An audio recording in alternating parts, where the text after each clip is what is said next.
I learned a lot from Cal. Cal was fearless. I've never seen anybody. When I would do a climb, I would always have to have a nut in above my head. Cal, runouts didn't faze him. Small nuts didn't faze him. I mean, it just seemed like he was at home on the wall. He definitely inspired me to be able to climb harder. He told me he was a door gunner in Vietnam. This is the kind of nut that he'd do a 20-foot run out on. One of the best humans I've ever known, no question about it. Cal was one of a kind. I miss him a lot.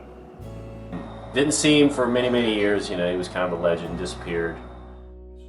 And he would look for placements that size fit, and if he didn't find them, he would just keep moving. And Cal was all about upward motion, and he was so good at it. He was super strong. And that was such a passion of his, is to try to keep climbing areas open. If he was a billionaire, he'd have probably bought every rock cliff he could possibly buy just to keep it open, you know, because that's how much he loved climbing. And he would on-site this stuff. You know, he on-sited the right and left Son of Thunder. Boom. Bottom up. And they're hard as shit. But Cal grabbed me and he said, "Mike, I got some really great routes we're going to go do." And so I said, "Okay, sure." So we went over and we geared up at the base of Angel's Arret. Never been done, you know. But then he led it, and I followed, and it was like, whoa. Yeah. Wow. I had no idea that the face climbs could be so good. And then we went around the corner, and he led on-sighted Raptured. After that, we hooked up, and we were at Beauty Mountain climbing, and we went down, and we found Chasing the Wind, and I got lucky on that one. He said, "I'm going to lead the first pitch," because we did a 2-pitch route, and he led up to the ledge. And I don't know whether he did it on purpose or not, but he gave me the second pitch, so that was pretty sweet. And that's when we started climbing together a lot in '84, and then '85 is when it just took off. And Cal was coming down at that time too. And I remember hearing about the junkyard, and it was like, I'm not sure if he discovered it or if somebody else had already, but he had already put up a bunch of stuff down there. I knew him in a lot of ways the same way that you do, through his routes and having gotten on them. And, you know, I was lucky enough to having shared a rope with him a couple of times and experienced the birth of the New River, and he was a significant part of that. My name's Ed McCarthy, and I'm a climber from way back and did a lot of climbing with Cal Swoager over the years. Yeah, I mean, he was a great person. He was a people person. He really liked people. He wasn't a boaster. You know, he didn't beat on his chest about, you know, I climbed this hard route and I'm the, you know, Top Gun and that kind of stuff. He was a true hard man, but in a gentle manner. Endless hikes through the woods to find a new rock to climb on with Cal. And then we did a lot of climbing down at Seneca together before the campground even existed at Seneca. It was a big party time down there. Campfires at night, everybody partying up, getting drunk and having a good time and walking from campfire to campfire and telling horror stories. And it used to be a really good time. He got to see the New River Gorge, and he was talking to me about it. He says, "Man," he says, "this place is incredible. There's cracks everywhere. Nobody climbs there. It's just there for the taking. You know, we got to go down there and go climb one day." There used to be an old book in the Gendarme that had pictures of some of the cracks at the New River Gorge and the walls. I mean, there weren't pictures of people climbing anything. They were just pictures of the walls, you know, and the cracks and stuff. And we're looking at them. It's like, wow, we got to do this. So we went down there, and there was no studying the route, rappelling on a top rope, checking out. This was on site. Walk up to the crack and go, wow, let's do this. Have no idea how hard it is. Have no idea if protection's any good. You know, you look up there, it looks like a crack. Maybe it is a crack. Maybe it's a seam. Who knows? But he would just jump on these things fearless, and you know, we're doing right and left Son of Thunder. We did both of those climbs in the same day. And I mean, this was the gear. This is what was going in. And he would on-site this stuff.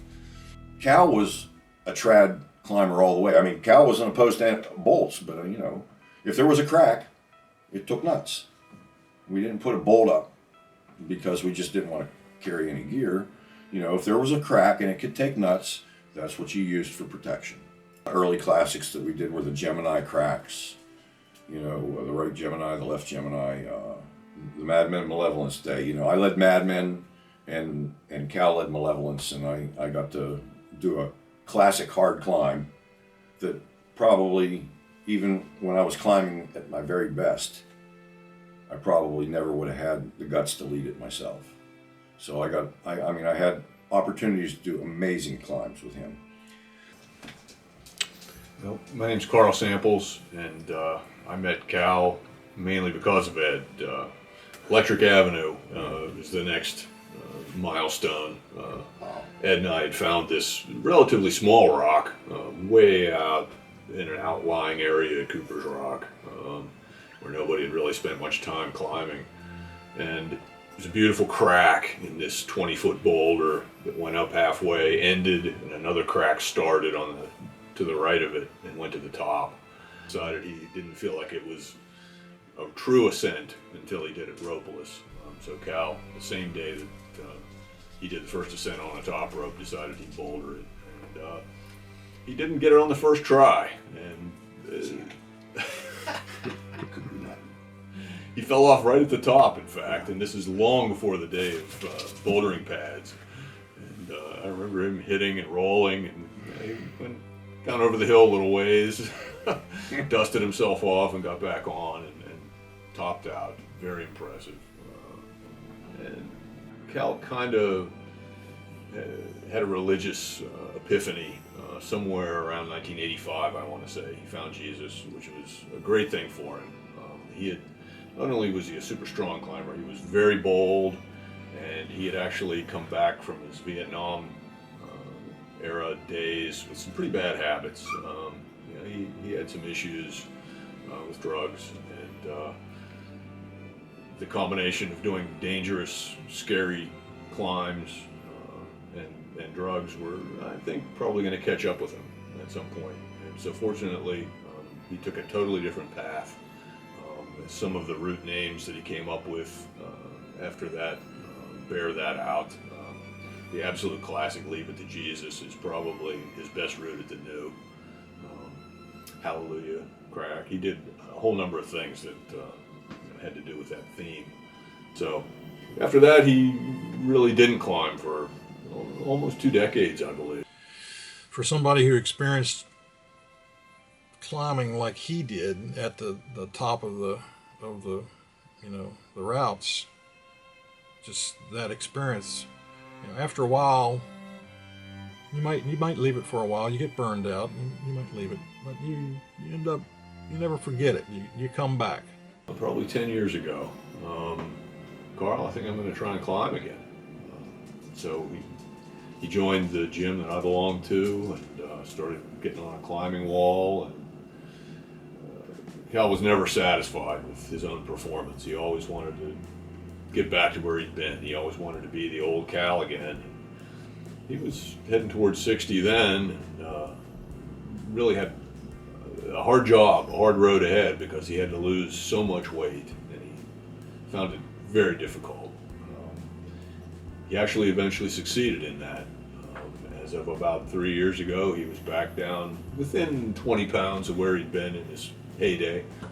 And it was pretty impressive. It was pretty cool to see that. And he tells me the story of how much weight he lost and how he basically climbed and saved his life, because it was a motivating thing. The thing that motivated him to lose a lot of weight, I think he said 100 pounds or something, that he had to lose to get back into climbing. And he did it. He said climbing saved his life. So he'll always be remembered around here as kind of one of those legends. You know? That was a big moment, you have to understand, for me, because Cal is this kind of mythical figure. I think for many climbers of my generation, we learned about all of the incredible stuff that Cal had done in his youth, and then that he disappeared altogether, found Jesus, and quit climbing is the story that we all knew. So to meet this guy and the fact that he knew who I was a big moment for me. He was evangelizing. He was really living a new lifestyle and embraced it fully. Cal was 110% about whatever he did. Climbing or becoming a Christian. He ended up getting back into climbing, and Carl told me about it. I heard that Cal was back into climbing, and the thing I regret the most is once Cal got back into climbing, I had the opportunity to get together with him, to go out to the crag, to shoot the shit, talk about old times. And I regret that I never got to do that. Now he's gone and I'll never have the opportunity. I guess I'll have to follow some 512s in heaven with him. I think that with Cal's passing, I would hope that it's not the case that future generations of climbers remember Cal only as this guy who did these amazing hard routes, gave it up for Jesus, and then disappeared. That was sort of his story. He disappeared from the climbing scene anyway, but he came back. And he made a lot of, I think, important contributions in his second stage of climbing too. The people who were close to him, who were his climbing partners in that second stage, who got to know him in that second stage, I think recognized that he was someone who cared about you no matter how hard you climbed. Cal was the kind of climber who had an eye for a line, and there's been a number of those people through the years here who, they stand out because those guys picked good lines, Porter and Mike and Doug and Eddie and all those guys. They had a skill. That's a skill to be able to pick out those lines. And Cal was walking the cliff, picking the plums. Leave it to Jesus. It's like, could you ask for a more striking line? Angels are red at bridge. It's like, you didn't have little cams to go up there with, and you're going up this blank arete without any idea that there's going to be gear on it, and it's all on site. So it says he was a bold climber. He had a real eye for a line and understood the aesthetics of climbing, and that's the kind of thing that I think you want to try to preserve in climbing is the aesthetic of a line. And all these years later, there's still people out there who are just dreaming of being able to do his routes, from 30 years before or whatever. So I think that says a lot about him too. So. You know what? He woke up that morning. I'm sure there was some religion with him for that morning. And he was with some friends. They were going to go out. It was a beautiful day. Early spring, late winter. The sun was shining.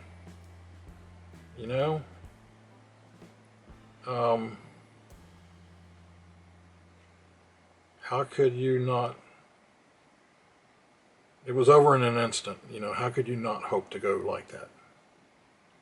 So the best we can do is grab our life by the horns and wrestle it around and enjoy it from day to day, every day. And I know he did that. He lived life to the fullest every day, regardless of what he was doing.